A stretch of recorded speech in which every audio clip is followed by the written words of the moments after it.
நான் ஐரக குடுக்குற எல்லா ஃபுட்லயுமே இத 1 ஸ்பூன் கலந்து தான் குடுப்பேன். ஸோ, அது எப்படி நம்ம வீட்லயே செய்றது அப்படின்னு சொல்லி பார்த்தரலாம்.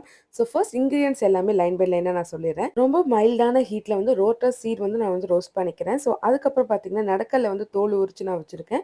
ஸோ, அதையும் வந்து அதே ஹீட்ல வந்து ரோஸ்ட் பண்ணிக்கலாம். அப்புறம் பொட்டுக்கல்ல வந்து ஒரு பவுல். அதுக்கப்புறமா உடைச்சு எடுத்த பிஸ்தா வந்து ரோஸ்ட் பண்ணிக்கலாம். அப்புறமா முந்திரி, அது கூட வந்து பாதாம் சேர்த்து நம்ம நல்லா ரோஸ்ட் பண்ணிக்கலாம். ஸோ, எல்லாமே மைல்டு ஹீட்ல வந்து நீங்க ரோஸ்ட் பண்ணுங்க. ஸோ, ஃபைனலி எல்லாத்தையும் வறுத்ததுக்கு அப்புறமா நார்மல் டெம்பரேச்சருக்கு வர மாதிரி நல்லா கூல் டவுன் பண்ணுங்க. ஸோ, ஃபைனலி எல்லாத்தையும் கூல் டவுன் பண்ணதுக்கப்புறமா ஒரு ஃப்ரெஷ்ஷான வாட்டர் இல்லாத மிக்ஸி ஜார்ல போட்டு நல்லா பவுடர் மாதிரி அரைச்சு எடுத்துக்கோங்க. நீங்க இந்த பவுடர சலிக்க வேண்டாம். கொஞ்சம் திரியா இருந்தாலும் பிரச்சனை இல்ல. ஸோ, ஃப்ரெஷ்ஷான ஒரு ஏர்டைட் கண்டெய்னர் எடுத்துக்கோங்க.